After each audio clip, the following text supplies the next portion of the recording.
So today on Cheap and Beat, we're gonna get this $500 dirt track car running. Hasn't ran in 16 years. This is a 1981 Dodge Mirada.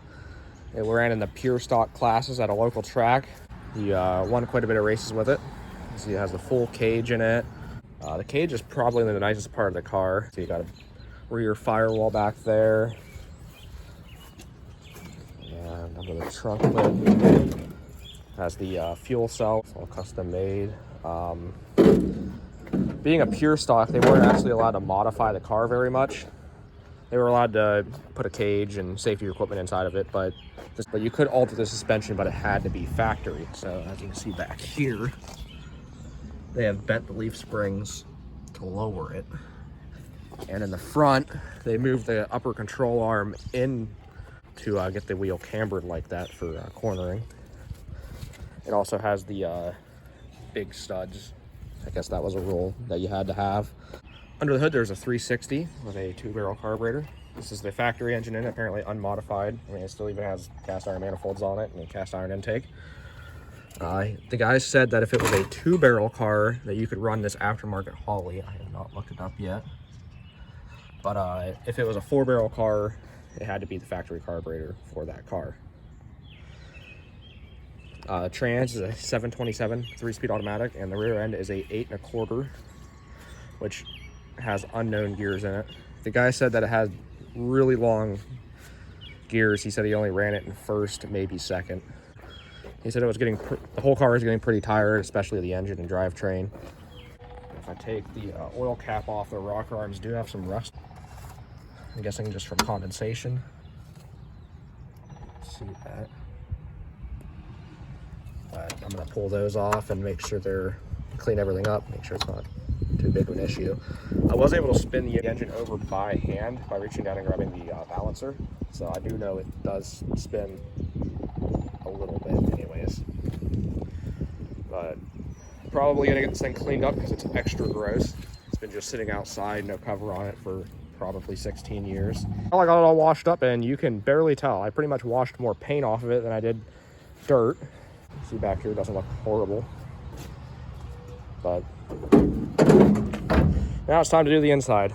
Well, I didn't think it was that bad in here, but it was bad. There was like 6 inches of leaves all back here. But I got it all pretty much cleaned out and hosed out for the most part. And like I thought, the floor's not too bad. I mean, there's some holes here and there. There's a few cracks. And there's a crack there, and that's all kind of rotted away, but not bad. I expected a little worse. I knew they weren't horrible because I kind of looked at it, but I wasn't able to see everything. But well, I got it pushed up the driveway a few days later now. But yeah, we're gonna pull the valve covers off and see how bad the rust is in there. I showed that the other day. But these are 7/16, and get them all cranked out and get back. Okay, I got all the bolts out of it. Yeah, I also just vacuumed this thing off and pulled like a whole dead possum out of it. Like that whole like pile of like fur was a dead possum. Ooh. Oh, that's not good. Oh no. Oh. Oh no. That's much worse than I expected it to be. Oh no. How much you pay for this? $500. Okay, that's not too bad then.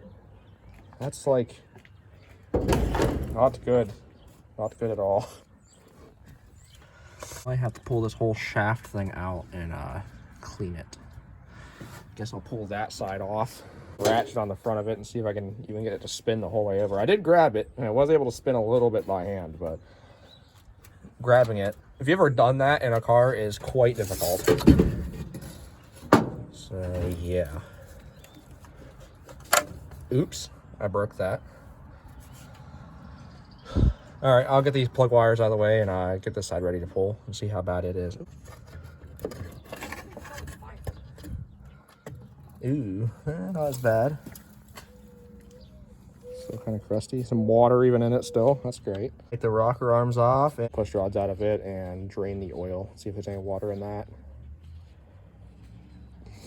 Then with all the valves shut, I might pull the plugs out and see if this really suspect wiring works and just have it spin over. Maybe even dump some PB down in the cylinders. All right, so I'm gonna pull these rocker arms off now. It's a 1/2 inch. Oh, let me just. Oh. Strip that one. Okay. Just break them all loose and slowly loosen them up.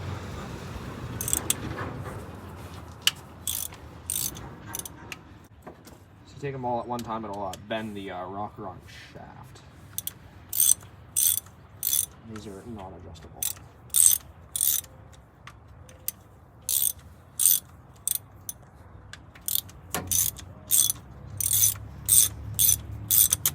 All right, all the bolts are out, so I can pull this off now. That. Ooh, that is. These are supposed to move.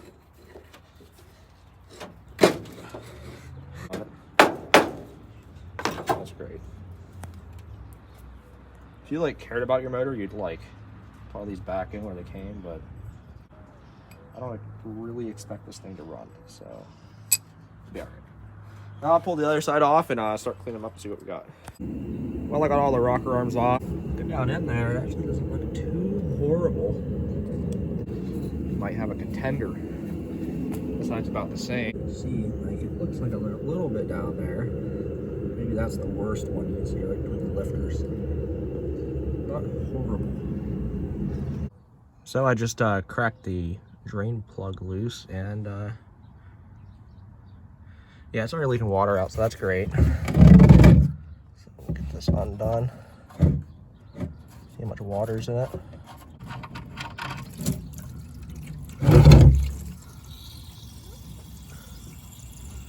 That is a lot of water.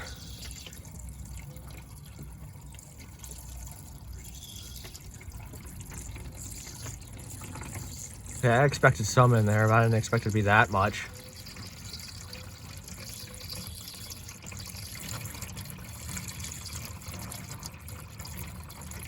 This thing even rolls over. There it is.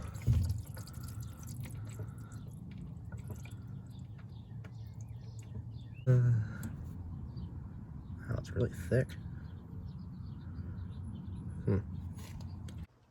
All right, so we're gonna see if this thing rolls over.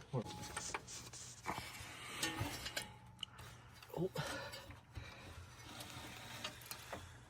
See if we can get a full rotation out of it, or 2 full rotations.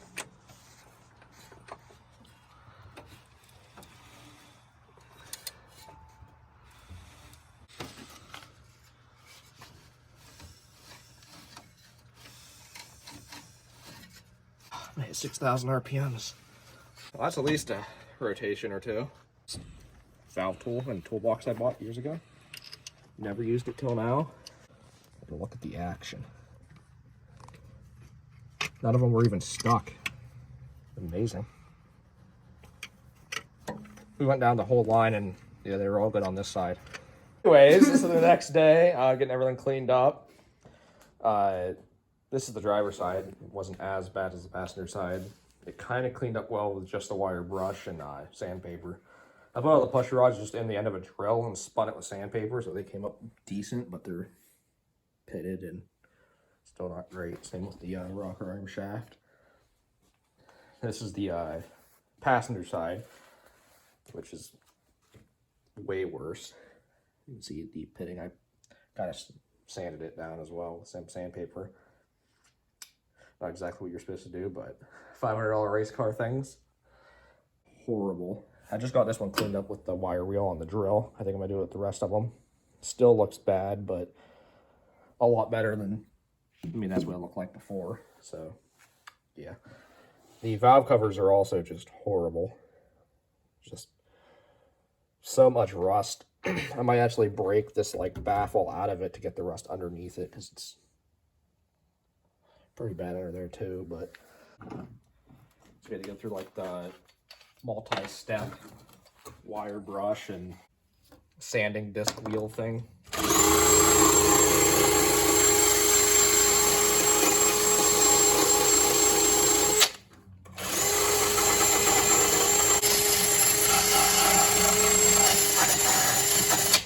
This is for an angle grinder. I just put a bolt through it with some nuts to space it out.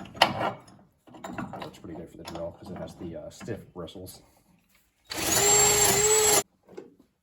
I tried the wire wheel on a few of them and they cleaned up pretty good, but gotta use this because the rust is just so thick on them.